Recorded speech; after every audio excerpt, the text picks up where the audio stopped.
Assalamualaikum. Waalaikumsalam warahmatullahi wabarakatuh. Ustaz, iman saya turun naik.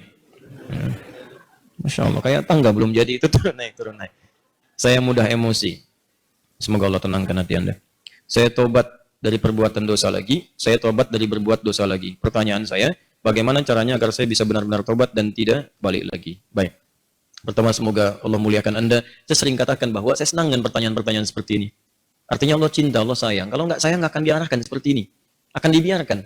Ya, pelaku maksiat yang tidak mendapatkan hidayah dari Allah, apalagi ada istidraj, tidak sadar bahwa dia berbuat salah dan mempertahankan kesalahannya. Kemudian terus berbuat salah, itu yang berbahaya. Dan kita doakan, kita bantu. Jangan putus asa mendoakan orang-orang seperti itu. Tapi yang paling disenangi adalah jika pelaku maksiat sejahat apapun, tiba-tiba ada getaran di jiwanya untuk kembali. Saya sarankan cepat ambil, karena itu tanda sayang Allah yang pertama. Ambil itu. Saya sering katakan pada Anda, Allah sangat mencintai pelaku maksiat yang tobat dibandingkan orang soleh yang tidak pernah merasa salah. Dalilnya Quran surah kedua Al-Baqarah di akhir ayat 222. Innallaha yuhibbut tawwabin. Allah sangat cinta orang yang selalu untuk berusaha tobat. Dan Allah akan tunjukkan jalan kalau dia mau ngambil itu. Tadi misal, Anda pernah berbuat salah dan terus ada getaran di jiwa, ini salah nih, saya harus berubah. Ini petunjuk Allah, Anda ambil tuh. Itu langsung turun ayat di Quran surah ke-29, ayat 69. Quran surah 29 Al-Ankabut ayat 69. Walladzina jahadu fina lanahdiyannahum subulana. Orang-orang yang serius menjemput petunjuk kami. Begitu Allah tunjukkan, Anda mau ambil. Dia serius pengen ngambil, pengen belajar. Terus banyak orang, awalnya malu-malu, setelah itu mau-mau, gitu kan? Datang ke majelis ilmu, awalnya belakang-belakang, setelah itu paling depan. Ustaz belum datang, dia sudah datang duluan, bahkan dia siapkan macam-macam. Allahu Akbar. Itu lanahdiyannahum subulana. Kami akan tunjukkan jalan-jalan terbaik menuju kami. Macam-macam. Tiba-tiba Masya Allah bukan cuma di taklim aja. Ada yang dapat hadiah umrah, ada yang dapat jodoh, ada yang macam-macam. Diberikan pokoknya. Jadi yang pertama diberikan itu bukan dunia dulu, ketenangan hati dulu.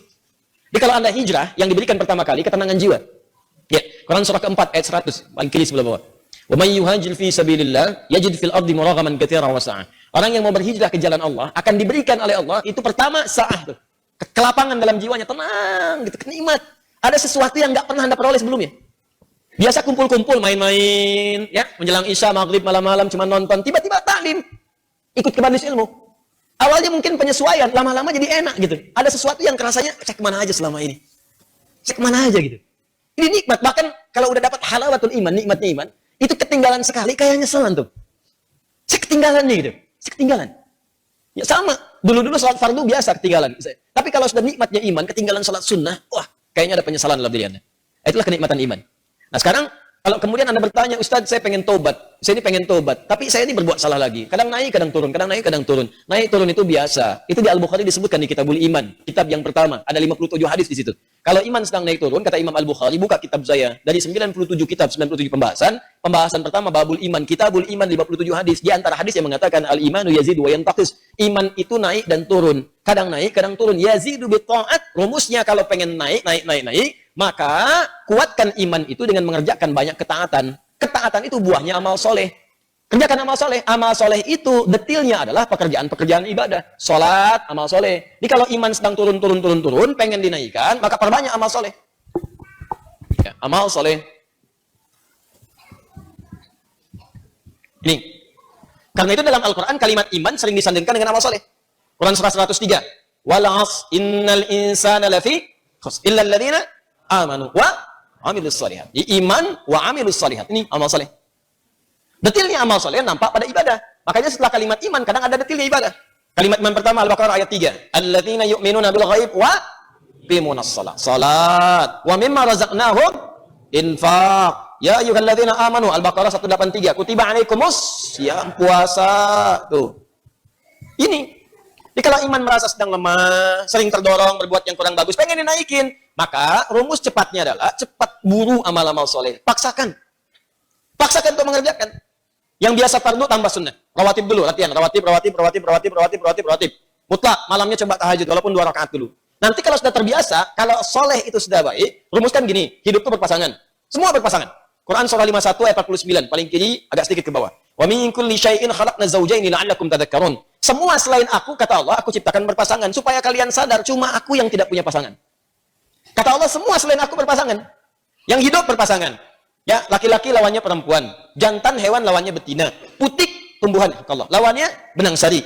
Siang lawannya malam, putih lawannya hitam. Sama persis, baik lawannya buruk. Saya ulang, baik lawannya buruk. Amal soleh lawannya amal salah. Jadi ada yang soleh, ini baik. Ada yang salah, nah ini buruk. Kalau orang sudah biasa baik, maka yang buruk akan tenggelam. Ya, qul ja'al haqq wa zahaqal batil innal batila kana zahuqa. Quran surah 17 ayat 81. Paling kiri perkenahan. Ya, katakan kalau yang baik itu pasti muncul. Kalau sudah yang baiknya muncul, buruknya tenggelam. Sebaliknya, kalau buruknya dominan naik ke atas, baiknya tenggelam. Orang sering berkata-kata baik, maka mohon maaf, lisannya akan sulit berkata kotor. Silakan Anda cek, orang yang berkata-kata baik, mau berkata kotor itu nggak bisa. Sama dengan orang terbiasa, lisannya kotor, mau berkata baik nggak bisa. Preman dengan preman berpapasan, apa mungkin mengatakan, Assalamualaikum bro? Nggak ada. Memang apa kayak? Apain gitu? Kiai dengan kiai, nggak mungkin berkata kotor. Ustaz dengan ustaz mustahil, ahli taklim dengan ahli taklim. Assalamualaikum akhi. Waalaikumsalam akhi. Assalamualaikum akhi. Waalaikumsalam. Jadi seperti itu. Jadi kalau Anda terbiasa berbuat baik, maka yang buruknya akan hilang. Maka rumus ya kata Nabi, tingkatkan kesolehan. Salat naikkan. Paksakan. Gini, saya kasih doa ya, cepat ya. Untuk menguatkan hati. Jadi kalau Anda bisa kerjakan, sedang malas, bacakan dan kuatkan pada hati Anda. Kuatkan. Insya Allah nanti Allah turunkan kekuatan dan Anda bisa kemudian maksimalkan. Allahumma. Ikut aja. Allahumma paksain. Ya. Paksa. Dah. Ganti. Serius. Allahumma ajbirna. Allahumma ajbirna.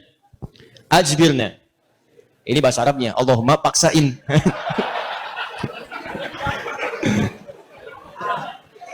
Ya. Paham? Ditingkatkan, naikin salat, mulai dari salat. Nah, kemudian ini penting, salat itu yang paling utama karena dalam salat itu banyak kalimat tobat. Antum baru takbir aja, habis takbir kan tobat. Coba lihat. Allahumma ba'id baini wa baina khataaya kama ba'adta bainal masyriqi wal.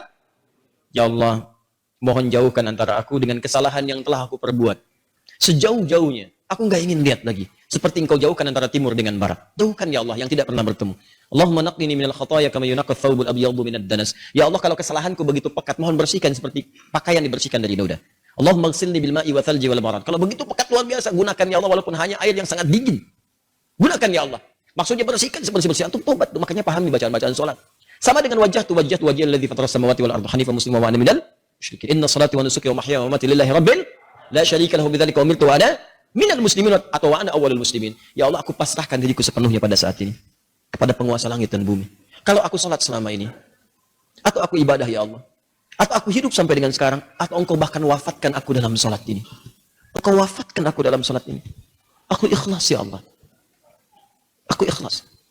Berikan bimbingan kepadaku untuk meningkatkan ibadah. Dengan itu aku diperintahkan. Jauhkan dari sifat musyrik. Mulai sekarang aku berjanji ya Allah, aku akan lebih patuh kepadamu.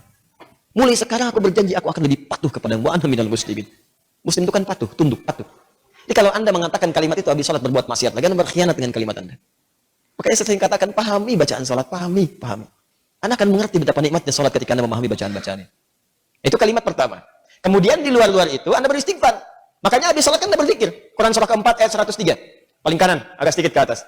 Fa idza qadaitumus salata, maka jika Anda selesai menunaikan salat, fadhkurullaha, maka segera berzikir kepada Allah. Apa zikir pertamanya? Hadis Muslim nomor hadis 571. Astaghfirullah, Allahumma antas salam wa minkas salam, tabarakta ya dzal jalali wal ikram. Astaghfirullah itu ya Allah saya minta ampun. Ya Allah saya minta ampun. Kalau dosa merasa banyak, dalam salat bersujud, dalam ruku minta. Masih kurang merasa banyak dosa, habis salat minta ya Allah ampuni saya, ya Allah ampuni. Saya merasa dosa saya banyak. Saya mengakui dosa saya banyak ya Allah. Namun saya pun menyaksikan rahmatmu lebih luas dibandingkan dengan murkamu. Maka mohon ya Allah ampuni dosa saya. Makanya saat diucapkan itu sambil ingat dosanya, bukan cuma di lisan. Ingat dosa-dosa apa yang pernah dikerjakan. Ingat. Itu yang dimaksudkan Quran surah keempat ayat 17 sampai 18. Innamat taubatu 'ala Allahi lil ladzina ya'maluna su'an bi jahalatin tsumma yatubuna min qarib. Sungguh taubat yang diterima oleh Allah itu adalah orang yang pernah berbuat salah. Salah itu bawaan manusia. Jadi kalau Anda nggak pernah salah, apa ditanya Anda itu manusia apa malaikat? Cuma malaikat yang nggak pernah salah. Quran surah 66 ayat ke-6 paling kiri sebelah atas. La ya'sunallaha ma amarahum wa yaf'aluna ma yu'marun. Malaikat enggak pernah salah, enggak pernah bermaksiat, mengerjakan tugas sesuai tupoksinya. Enggak pernah bermaksiat. Apa pernah Anda dengar malaikat Jibril korupsi ayat? Enggak ada. Apa pernah malaikat saling tukeran tugas? Enggak ada. Jibril sini. Kenapa? Saya jengkel banget sama orang itu. Ente yang cabut nyawanya deh. Kata malaikat maut, enggak ada. Semua sama sesuai tugasnya masing-masing. Jadi kalau Anda mengharapkan kesempurnaan dari seseorang, percuma. Karena Anda manusia. Sama persis dengan pasangan hidup. Kalau Anda mengharapkan suami Anda sempurna, Bu, ibu salah nikah. Harusnya ibu cari malaikat. Cuma malaikat punya nafsu. Jadi kalau ada suami salah, wajar namanya manusia. Jangan diekspos kesalahannya. Demikian juga istri kalau keliru, wajar namanya perempuan, manusia. Kecuali malaikat. Papa kenapa sih gak pernah mengertiin aku? Mama, papa ini manusia, bukan malaikat. Mama juga bukan setan kan? Kalau setan sebaliknya, selalu kenal salah, nggak kenal benar. Dan setan nggak mau tobat, manusia pertengahan salah dan tobat. Setan salah nggak mau tobat. Jadi kalau ada manusia mengatakan dirinya manusia salah, nggak mau tobat, patut ditanya dia manusia atau?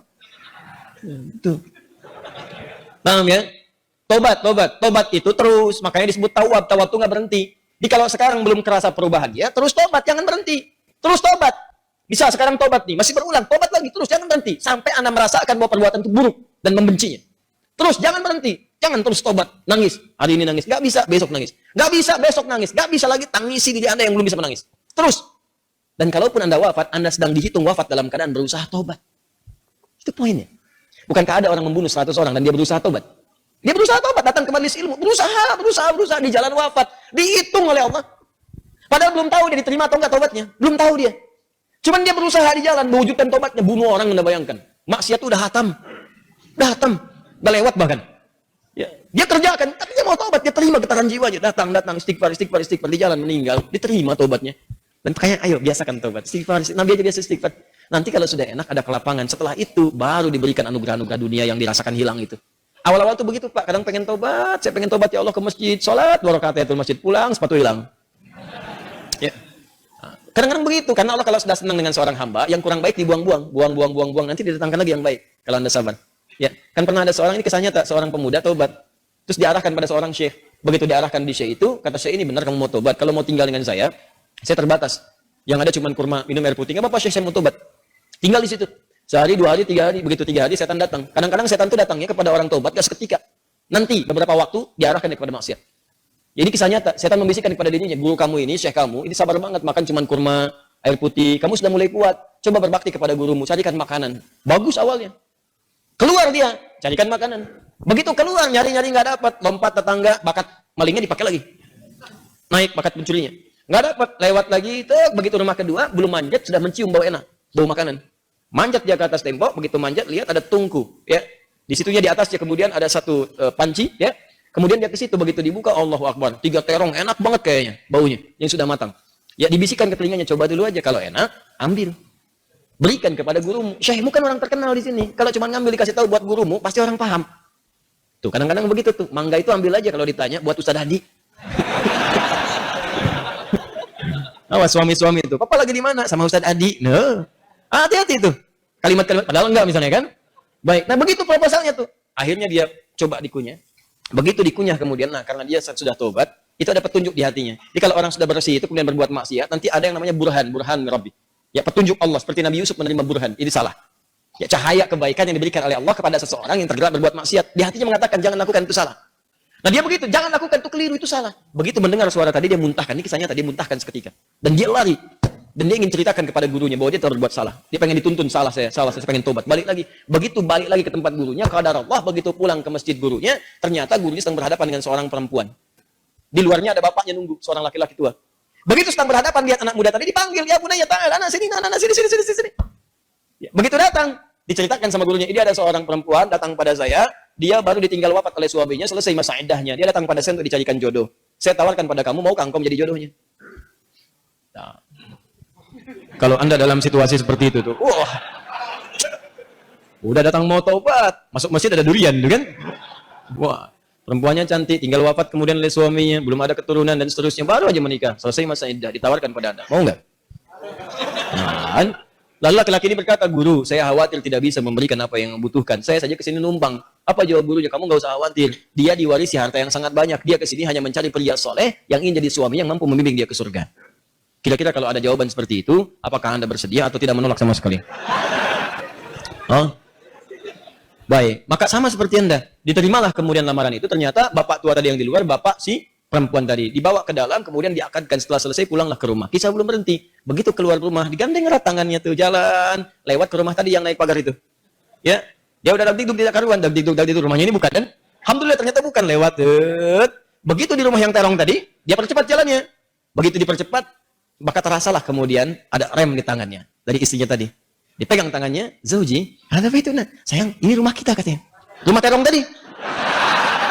Betul. Masuklah ke situ. Waduh, celaka saya katanya kan. Begitu masuk ke situ, bertanya. Polos kayak nanya, Zauji, hal anta ja'i? Sayang, kamu lapar? Jujur dia, nah, saya lapar. Saya 3 hari makan cuma kurma, minum air putih gini. Alhamdulillah. Baik, tunggu sebentar. Begitu ke dapur dia lihat, wah, terongnya kan bermasalah tuh. Pancinya kebuka, lihat. Rupanya dia nyiapkan terong itu untuk suami barunya. Begitu dilihat terong yang bermasalah, dia teriak, siapa yang makan terong saya? Katanya. Nah, kalau situasi itu terjadi, bagaimana responnya? Jangan bilang itu kucing. Lalu tiba kemudian tergeraklah hatinya datang. Perhatikan kalau rumah tangga seperti ini, nikmat kehidupan dunia tuh. Ya, tidak akan terjadi perang per dunia pertama, kedua, ketiga dan seterusnya. Lihat baik-baik. Datanglah suami ini mengatakan dengan jujur, Zauji, sayang. Ini di Quran tuh gini, selalu laki-laki perempuan tuh zauj.